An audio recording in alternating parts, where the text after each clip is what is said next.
안녕하세요. 사랑하는 바름 가족 여러분, 반갑습니다. 최근호 목사입니다.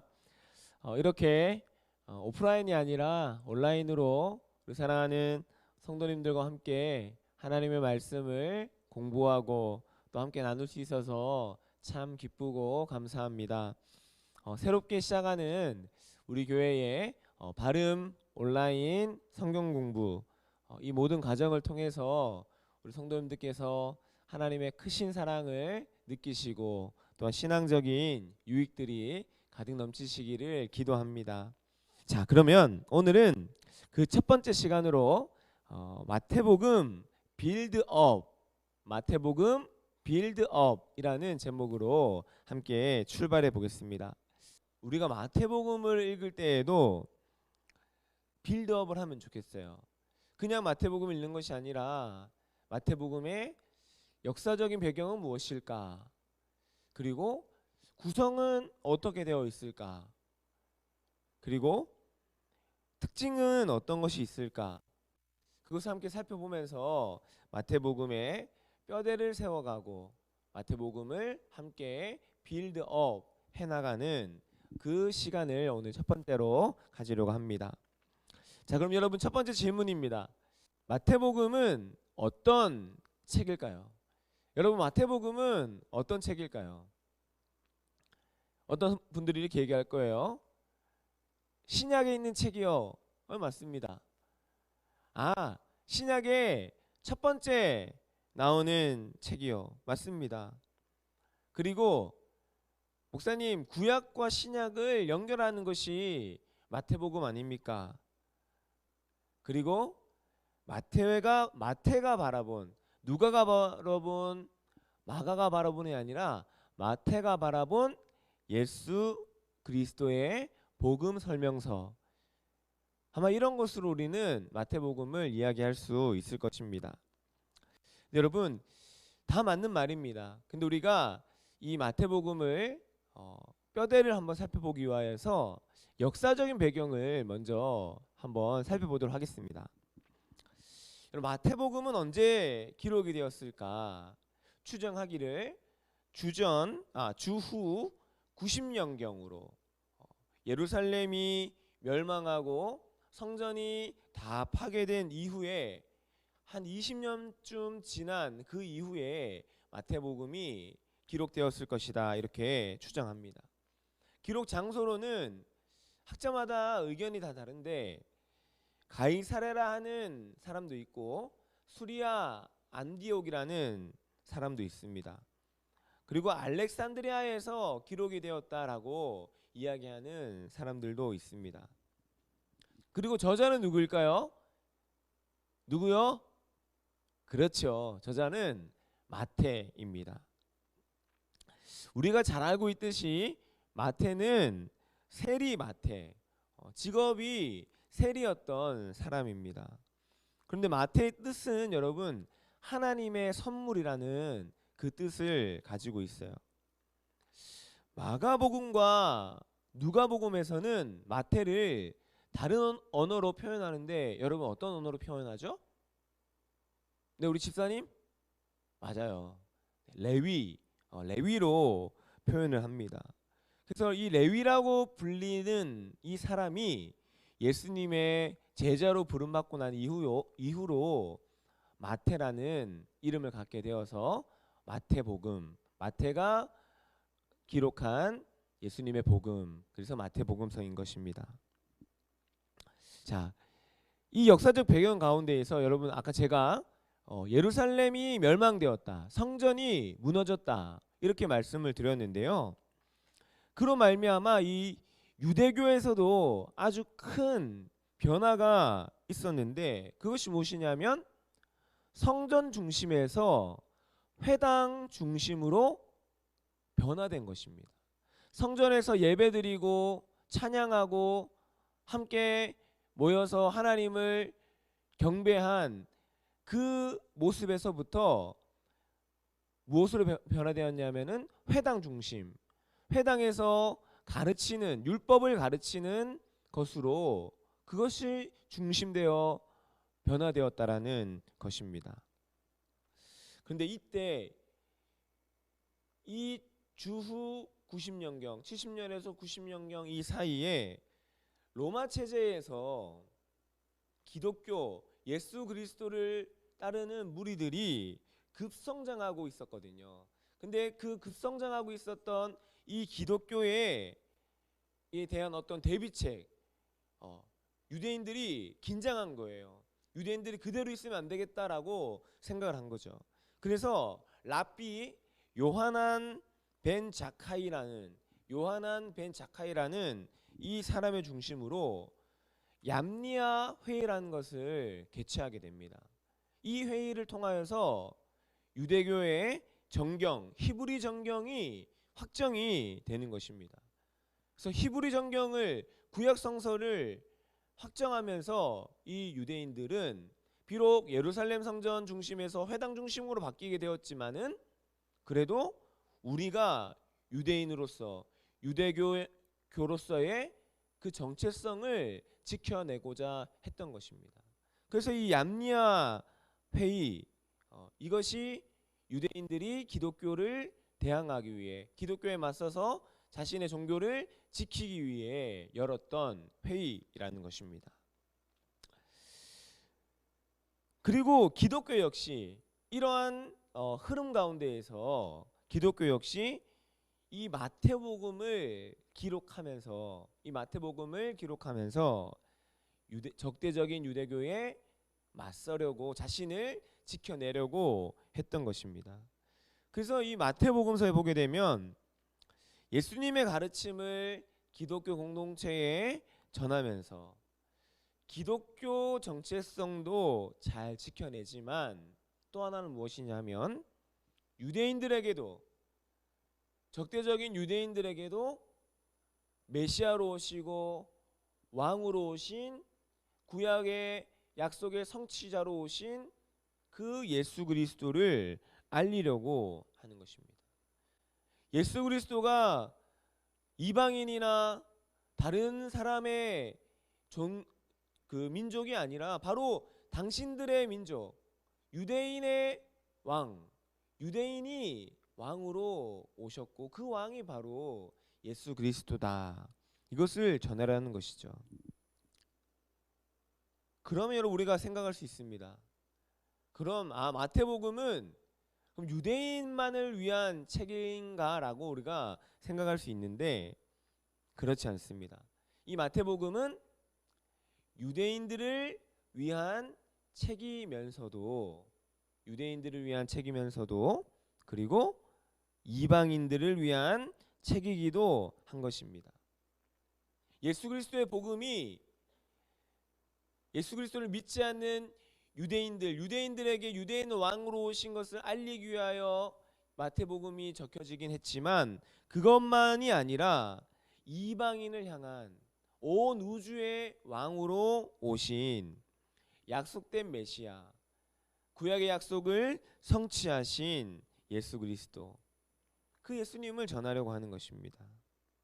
그 예수님을 마태의 눈으로, 세리 마태, 당시에 세리는 죄인이었잖아요. 그러니까 이 죄인된 이 세리 마태, 이 마태의 눈으로 예수님의 복음을 나타내고자 했던 것입니다. 자, 그럼 여러분, 마태복음은 어떻게 구성이 되어 있을까요? 자, 우리 교재에 있는 그 표를 한번 살펴보시면 되겠습니다. 우리 3페이지에 있는데 그 표를 잠깐만 보겠습니다.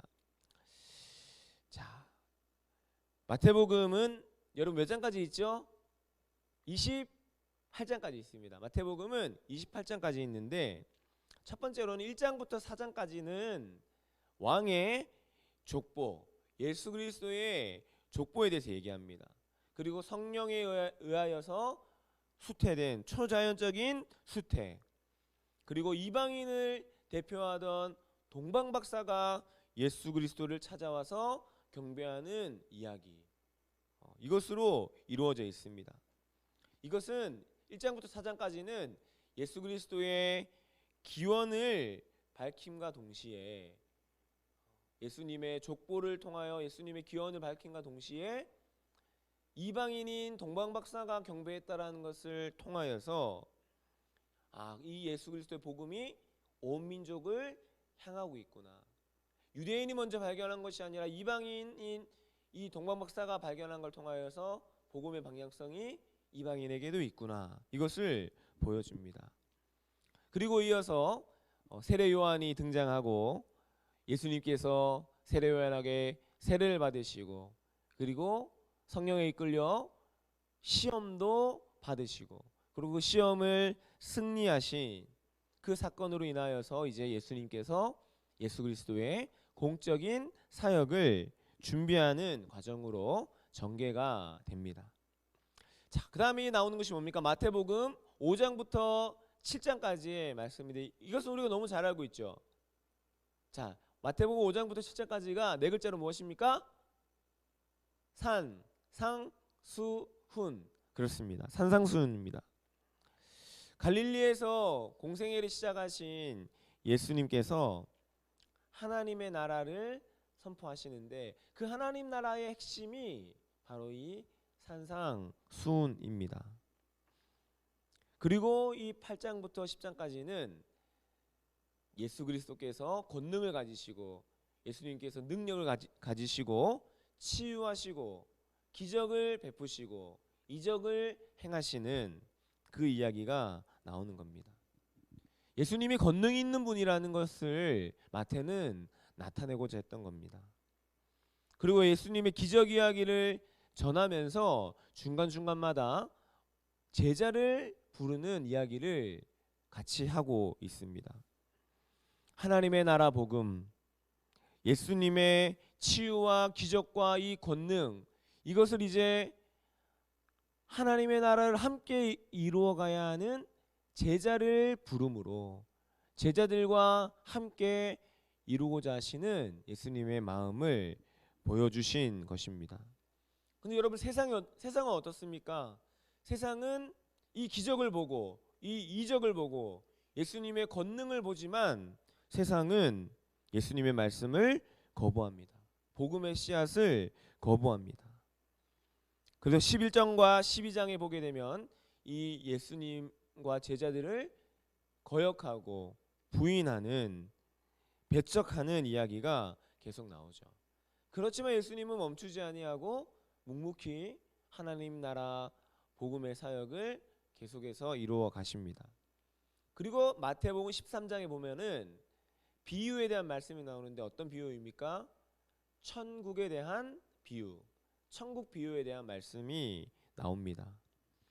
특별히 여러분 마태복음을 보게 되면 우리는 하나님 나라가 익숙하잖아요. 하나님 나라라는 말을 하지만 이 마태복음에서는 하나님 나라라고 하지 않습니다. 하늘나라. 그래서 천국 복음 비유, 천국 비유에 이런 말씀이 나오는 것입니다. 왜 그럴까? 왜냐하면 유대인들은 하나님의 거룩한 이름을 감히 부를 수가 없었거든요. 하나님의 이름을 부를 수가 없어서 감히 입에 담을 수가 없어서 하나님 나라라 하지 아니하고 하늘나라, 천국이라고 했던 것입니다. 그리고 천국 비유는 아마 우리 성도님들께서도 몇 번씩이나 들어보았을 것입니다. 천국을 비유할 때 예컨대 씨 뿌리는 자의 비유, 그리고 알곡과 가라지의 비유, 누룩의 비유, 겨자씨의 비유, 이 비유에 대해서 이 비유를 통하여 천국을 이야기합니다. 이것이 마태복음 13장이고요. 이후에는 14장부터 17장까지 베드로가 좀 중심이 됩니다. 마태복음에서는 베드로를 상당히 긍정적으로 평가하고 있는 것을 알고 있습니다. 베드로를 되게 강조합니다. 왜 그러냐에 대해서는 우리가 뒤에 베드로에 대한 부분을 나눌 때 또 함께 나누어 보도록 하겠습니다. 그리고 16장에서 베드로의 신앙 고백이 나옵니다. 주는 그리스도시요 살아계신 하나님의 아들이십니다. 이 고백도 나오게 됩니다. 이후에 예수님께서는 이 제자들의 신앙 고백을 들으신 이후에 예수님께서는 그럼에도 이 세상의 배척이 마침내 예수 그리스도의 죽음과 고난과 죽음과 아픔으로 고통으로 귀결될 것을 예언합니다. 그러나 하나님과 함께 하셨던 영광, 그리고 부활 이후에 갖게 될 영광을 변형한 그 모습도 제자들에게 나타나 보여주시면서 고난 중에 있는 제자들에게 그 길을 끝까지 포기하지 말 것을 이야기하십니다. 그리고 마태복음 21장에서는 예수님이 어디로 올라가십니까? 이제 대속의 죽음을 준비하기 위하여서 예루살렘으로 나귀를 타고, 새끼 나귀를 타고 입성을 하십니다. 십자가 대속의 죽음을 준비하십니다. 예루살렘에서 올라가서 성전과 예배에 대한 본질을 말씀하시고, 본질의 어긋난 모습을 보시고는 분노하시면서 종교 위선자들의 이 위선을 비판하십니다. 그리고 25장에서는 예수 그리스도의 재림과 종말에 대해서, 건강한 종말론에 대해서 이야기를 하시고, 26장부터 28장까지는 예수님의 죽음과 십자가 고난과 부활, 그리고 마지막 지상 명령에 대한 말씀이 이어지게 되는 것입니다.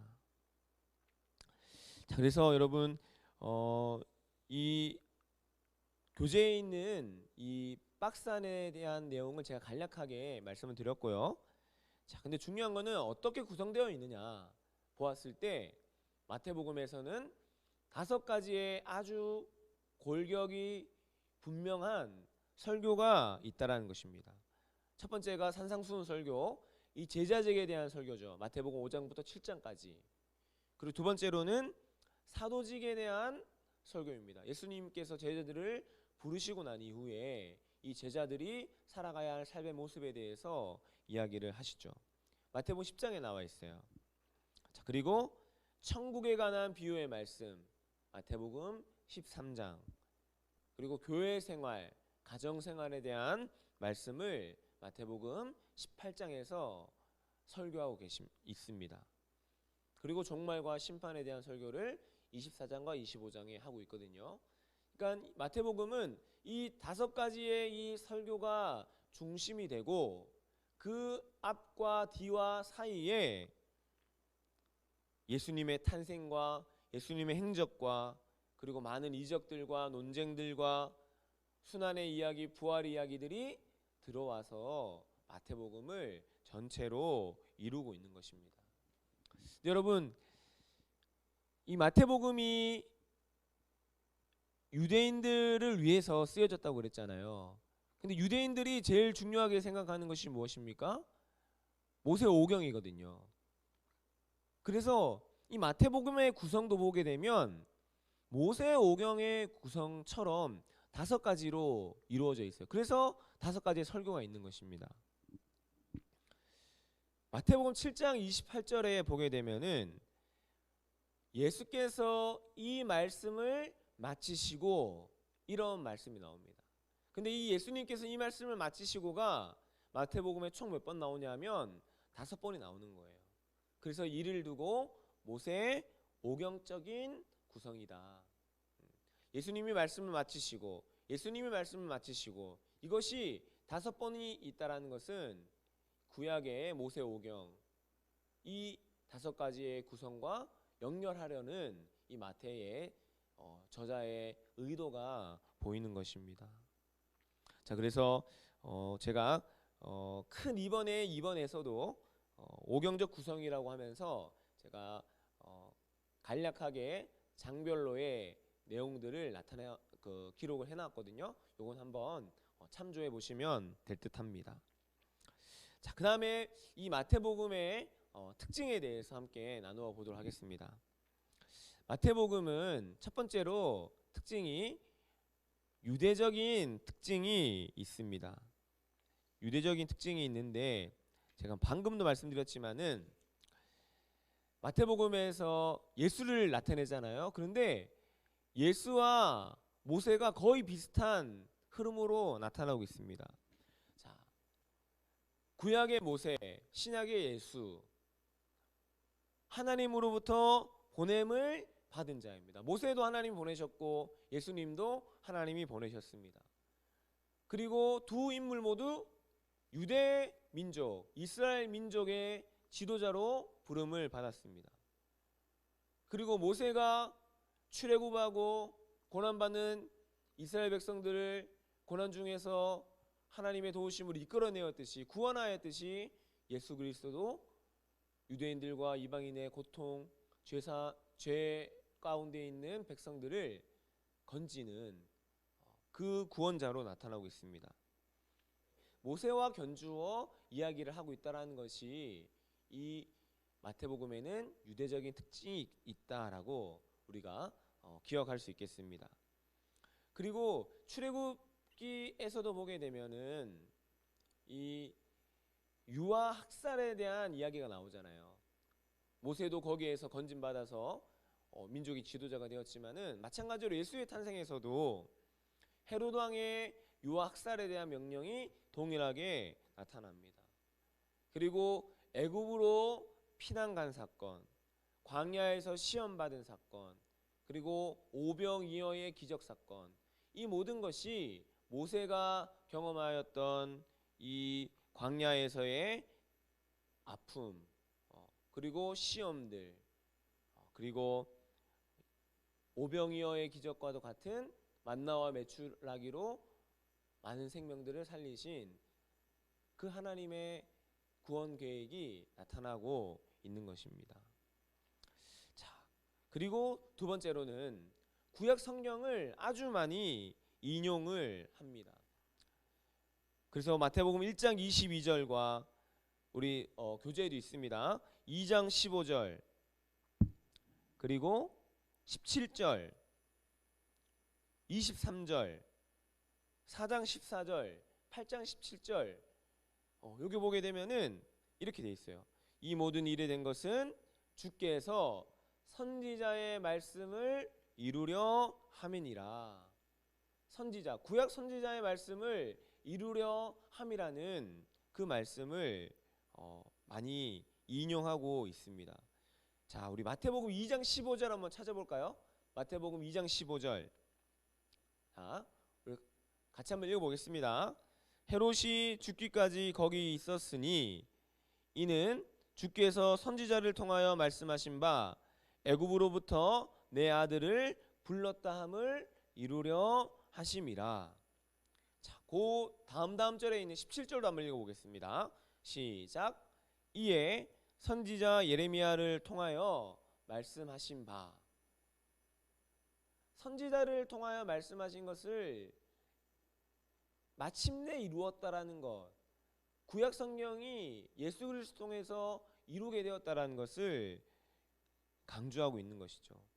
그래서 예수 그리스도는 구약의 완성자, 구약의 약속을 완성한 분이라는 것을 증거하고 있습니다. 그리고 세 번째로는 유대적 문구와 표현들이 나타납니다. 아까 전에 말씀드렸듯이 하나님의 나라를 하지 아니하고 하늘나라, 천국이라고 합니다. 근데 다른 복음서에서는 사복음서 중에서 다른 복음서에서는 천국이라 하지 아니하고 하나님의 나라라고 표현을 하고 있습니다. 자, 그리고 심판의 날과 슬피 울며 이를 갈리라, 종말적인 표현들, 이 종말적인 표현들도 구약을 통하여 인용하여 나타나고 있습니다. 우리 마태복음 5장 17절 말씀 우리 같이 한번 찾아보겠습니다. 자, 마태복음 5장 17절. 자, 찾으셨죠? 같이 읽어보겠습니다. 내가 율법이나 선지자들의 말을 폐하러 온 줄로 생각하지 말라. 폐하러 온 것이 아니라 완성하러 왔다. 완성하러 왔다. 유대인들 당신들이 그렇게 귀하게 여기는 이 율법을 완성하러 오신 분이 예수님이에요. 이 얘기를 하고 있는 것이거든요. 율법을 중시하는 유대인들과 유대인 출신의 기독교인들, 이들을 염두하고 이야기하는 것이죠. 자, 그리고 네 번째로는 유대 민족주의 사상이 마태복음에 나타나고 있습니다. 자, 마태복음 10장 5절로 6절 보게 되면은 이방인의 길로도 가지 말고 사마리아인의 고을에도 들어가지 말고 오히려 이스라엘 집에 잃어버린 양에게로 가라. 마태복음 15장 24절에서도 나는 이스라엘 집에 잃어버린 양 외에는 다른 데로 보내심을 받지 아니하였노라. 마태복음 10장 23절에는 이스라엘의 모든 동네를 다 다니지 못하여 인자가 오리라. 곧 이스라엘만 구원하더라도 그때만 다 이루지 못한 하는 그 시점에 이방인에 가지 아니하고도 유대인들을 위하여 헌신하고 있을 그때에 예수님이 올 것이다. 이렇게 얘기하고 있는 것입니다. 그래서 이것으로 볼 때에는 마태복음이 오직 유대인만을 위하여 적힌 복음서구나 이렇게 우리가 생각할 수도 있어요. 그런데 여러분, 이 유대적인 특징뿐만 아니라 마태복음에서는 이방적인 특징도 분명히 나타나고 있습니다. 마태복음의 이 유대적인 특징이 마태복음을 전체를 대변하는 것이 아닙니다. 마태복음은 유대인을 위한 책이면서도 이방인을 위한 책입니다. 자, 그 증거로 첫 번째, 마태복음 1장 1절 아브라함과 다윗의 자손 예수 그리스도의 계보라 그럽니다. 다윗과 아브라함입니다. 이 다윗은 사무엘하 7장 8절에서 13절 보게 되면은 그는 내 이름을 위하여 집을 건축할 것이요 나는 그의 나라를 견고하게 하리라. 유대인을 위한 메시아 다윗을 통하여 연결하고 있어요. 그런데 여러분 아브라함을 보세요. 아브라함 창세기 17장 5절 말씀에 이는 내가 너를 여러 민족의 아버지가 되게 함이니라. 뭡니까? 여러 민족, 유대인뿐만 아니라 이방 민족, 이방인 민족에까지 복음이 전해질 수 있도록 이방인을 위한 구원자 메시아가 바로 예수 그리스도라는 것을 나타나기 위하여서 이 아브라함도 이야기하고 있는 거예요. 아브라함과 다윗의 자손 예수 그리스도의 계보라 이렇게 시작하는 것입니다. 두 번째는 4명의 여인입니다. 예수님의 그 족보를 보게 되면 마태복음 1장에 적혀 있는 족보를 보게 되면은 여인들의 이름이 나와요. 4명의 여인의 이름이 나와요. 그런데 누가복음에는 여인의 이름이 나오지 않습니다. 마태복음 족보에만 이 여인의 이름이 나옵니다. 누가 나옵니까? 자, 다말, 라합, 룻, 그리고 우리아의 아내.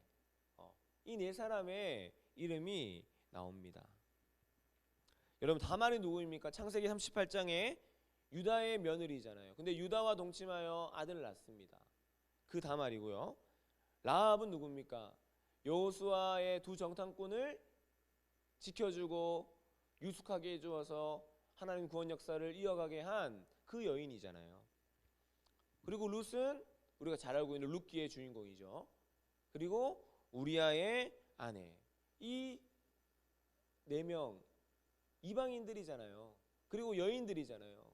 당시에는 여인들은 아주 천대받고 죄인처럼 여김을 받았는데 마태는 이 4명의 여인들을 예수님의 족보 안에 넣어두고 있다라는 것입니다. 유대인뿐만 아니라 이방인의 자손으로도 예수 그리스도께서 오셨다라는 것을 이야기하고 있는 것입니다. 그래서 창세기 3장 15절 보게 되면 여자의 후손, 이 여인에 대한 이 중요성을 이야기하고 있습니다. 그리고 동방박사입니다. 제가 서두에도 말씀드렸지만은 예수가 태어났을 때 가장 먼저 경배한 사람이 동방 박사예요. 유대인이 아니었어요. 이방인이었습니다. 근데 이방인이 예수님을 찾아와 영접하고 이방인이 아기 예수 그리스도를 경배한다라는 이 모습을 통하여서 이방인의 관심, 이방인에게도 예수님이 구원자 되어 주신다라는 그 관심을 집중시키고 있는 것입니다. 아마 유대인들은 좀 속상했을 거예요. 예수님이 온 것이, 태어난 것이 가장 먼저 발견한 사람이 유대인이 아니라는 그 사실이 아마 속상했을 거예요. 그런데 마태는 이 이방인을 위한 구원을 위하여 예수님을 처음 영접하고 경배한 사람을 이방 사람 동방 박사로 기록하고 있는 것입니다. 자, 그리고 네 번째로는 칭찬받은 이방인이에요. 예수님이 그 이방인을 칭찬했다라는 것입니다. 마태복음 8장 10절에 이렇게 기록되어 있어요. 이스라엘 중 아무에게도 이만한 믿음을 보지 못하였노라. 마태복음 27장 54절에서도 진실로 이 사람 누구입니까? 이방인 백부장. 이 백부장은 하나님의 아들이로다. 이렇게 기록되어 있습니다. 이방인을 칭찬하였다. 예수님께서 이방인을 사랑하신다라는 거예요. 자, 그리고 마지막으로 모든 민족을 제자로 삼으셨다라는 것입니다. 마태복음 24장 14절에는 이 천국 복음이 모든 민족에게 증언되기 위하여 이렇게 기록되어 있고요. 마태복음 28장 우리 지상 명령 마지막 명령에서는 19절에 너희는 가서 모든 민족을 제자로 삼아 이렇게 기록되어 있다라는 것입니다. 자, 여러분, 오늘 우리가 마태복음을 빌드업 한번 해봤습니다. 어떤 배경에서 어떤 구성으로 어떤 특징을 가지고 있는지에 대해서 우리가 함께 나누어 봤습니다. 그래서 이 뼈대를 다시 한번 교재를 보시면서 잘 정리하시고 마태복음은 구약과 신약을 연결하는 것이구나.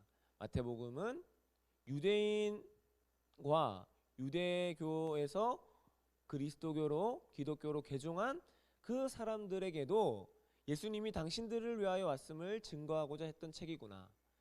그리고 유대인뿐만 아니라 이방인들을 위하여서 이방인의 구원을 위하여서 여인의 자손으로 오신 분이 예수 그리스도이시구나. 사회적인 어떤 약자들, 관심받지 못하는 사람들, 그들과 함께 하기 위하여 오신 분이 예수 그리스도이시구나. 이것을 우리에게 말씀하고 있는 것입니다.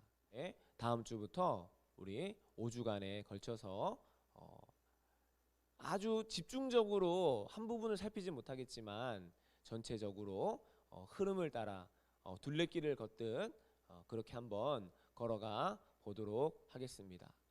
자, 제가 이번 강의를 준비하면서는 한 3권의 책을 좀 많이 참고했는데요. 여러분들도 한번 구입해서 보시면 좋을 것 같아 소개하고 마치겠습니다. 첫 번째는 이 마태와 함께 예수를 따라라는 책입니다. 이 두란노에서 나왔고요. 김기성 목사님께서 저술한 책입니다. 그리고 질문 마태복음이라는 것입니다. 요건 역시 두란노 책이고요. 마태복음에 읽다가 좀 궁금한 것들 그런 부분들을 장별로 한 4-5 정도 되는 질문으로 잘 기록해 놨어요. 참고하십시오. 왕인성 목사님이 지으신 겁니다. 그리고 유튜브에서 아주 요즘에 인기가 있는 강사라고 하는데요. 이진남 선생님인데 난생 처음 성경 공부라는 이 책 중에 마태복음에 관련된 책을 제가 준비하면서 참고하며 교재도 만들었고 또 강의도 준비하였습니다. 자, 우리 함께 처음 시간인데 마친 시간까지 6주 동안 힘차고 서로 격려하며 함께 걸어가고요. 혹시나 수업 듣다가 궁금한 부분들이 있으면 제 메일 주소로 여러분들 질문해 주시면 제가 열심히 공부해서 또 알려드릴 수 있도록 하겠습니다. 여러분 긴 시간 동안 함께 해주셔서 감사드리고요. 다음 주 목요일 날 다시 만나도록 하겠습니다. 여러분 감사합니다. 샬롬.